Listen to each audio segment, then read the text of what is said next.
আপোনাৰ সন্তানক উন্নত মানদণ্ডৰ শিক্ষাৰে শিক্ষিত কৰিব বিচাৰিছে নেকি? মৌলানা মছদ্দৰ আলী বিদ্যাপীঠে আপোনালোকৰ কাৰণে লৈ আহিছে এটি ভাল খবৰ।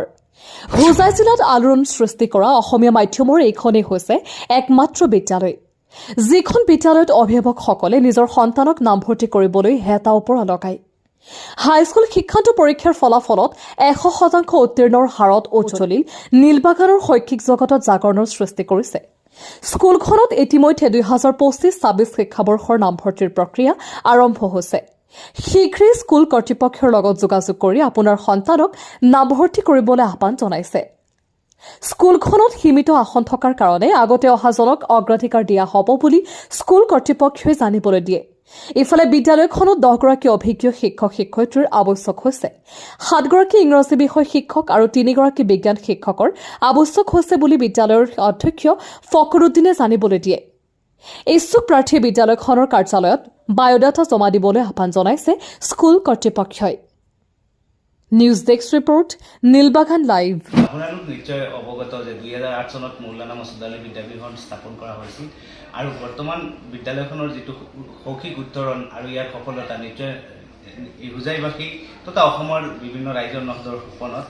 ইতিমধ্যে আপোনালোকক আজি প্ৰেছ মিটৰ জৰিয়তে জনাব বিচাৰিছোঁ যে আমাৰ বিদ্যালয়ৰ পৰা 2011 চনৰ পৰা আমাৰ মেট্ৰিকৰ পৰীক্ষা আৰম্ভ হৈছিল আৰু উত্তীৰ্ণ হোৱা সকলো যিসকল ছাত্ৰ ছাত্ৰী তাৰে 157গৰাকী ছাত্ৰ ছাত্ৰী ষ্টাৰ আৰু ডিষ্টিংশ্যন পাইছে আৰু ষ্টাৰৰ সংখ্যা ডিষ্টিংশ্যনৰ সংখ্যা হৈছে 48 আৰু 109জনে ষ্টাৰ পাইছে। আৰু এইসকল ছাত্ৰ ছাত্ৰী কৃতি ছাত্ৰ ছাত্ৰী অন্যান্য সকলো ছাত্ৰ ছাত্ৰী লৈ কৃতি ছাত্ৰ ছাত্ৰীসকলৰ প্ৰায় 15গৰাকী মেডিকেলত পঢ়ি আছে। কিছুমান মেডিকেল পাছ কৰিছে, D pharma, B pharma, MTech, BTech, TET, lawyers ইত্যাদি বিভিন্ন ক্ষেত্ৰত আমাৰ ছাত্ৰ ছাত্ৰীসকলে মেধাৱী ছাত্ৰ ছাত্ৰীসকলে কৰ্ম কৰি আছে আৰু বিভিন্ন কামতো সংস্থাপন হৈছে।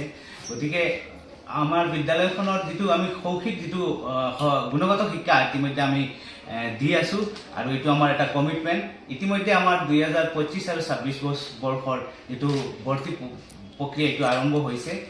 বিভিন্ন ছাত্ৰ ছাত্ৰী ইতিমধ্যে ভৰ্তি হৈছে। গতিকে আমি এই আমাৰ হোজাই ডিষ্ট্ৰিক্টৰ বা অসমৰ অন্যান্য ডিষ্ট্ৰিক্টৰ সকলো অভিভাৱক জনাব বিচাৰিছোঁ যে আমাৰ বিদ্যালয়খনৰ যিটো শৈক্ষিক বিকাশ আৰু এই শৈক্ষিক বিকাশ আমি শিশুকেন্দ্ৰিক হিচাপে কৰি লৈছোঁ আৰু বৰ্তমান ছাত্ৰ ছাত্ৰীসকলৰ যিটো চাহিদা সেই হিচাপে আমি বিদ্যালয়খনত বিশেষকৈ অংক বিজ্ঞান এইটো আমি অসম চৰকাৰে যিটো সিদ্ধান্ত লৈছে সেই সিদ্ধান্তৰ লগত আমি সঁহাৰি জনাই আমি 3য় শ্ৰেণীৰ পৰা অংক বিজ্ঞান এই দুয়োটা বিষয় ইংৰাজী মাধ্যমত দিয়া আৰম্ভ কৰিছোঁ ক্লাছ 8লৈকে।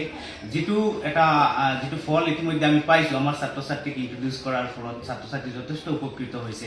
লগতে এই বছৰত আমি আমাৰ বিদ্যালয় কৰ্তৃপক্ষই এটা সিদ্ধান্ত লৈছে যে আমাৰ ক্লাছ অংকুৰৰ পৰা একেবাৰে ক্লাছ 8ম শ্ৰেণীলৈকে ইভেন 9-10লৈকে আমি গোটেই ইংলিছ যিটো বিষয় আছে এই ইংৰাজী বিষয়টো আমি কনভেন্ট গ্ৰাউণ্ডৰ টিচাৰ দি ক্লাছৰ যিটো পিৰিয়ড হ'ব এই ইংৰাজী বিষয়টো কেৱল ইংৰাজী স্পিকিঙৰ ওপৰতে ইংৰাজী কনভাৰ্চেশ্যনৰ ওপৰতে বা অভাৰঅল এই কনভেন্ট গ্ৰাউণ্ডৰ টিচাৰ দি আমি পাঠদান কৰিম। যিটো ছাত্ৰ ছাত্ৰীৰ এটা মৌলিক এটা ডিমাণ্ডো থাকে যে আমাৰ ছাত্ৰ ছাত্ৰীসকল ইংৰাজী মাধ্যমত।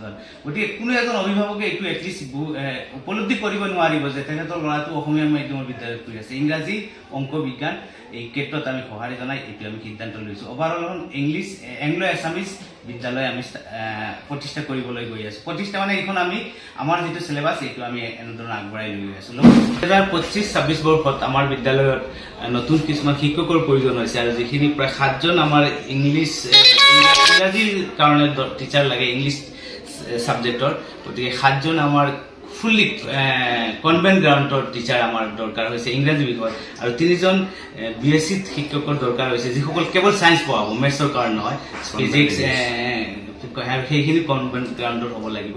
যিহেতু আমি আমাৰ 30 তাৰিখৰ ভিতৰত অহা 28 ফেব্ৰুৱাৰীৰ ভিতৰত আবেদন পত্ৰ কৰিব লাগিব।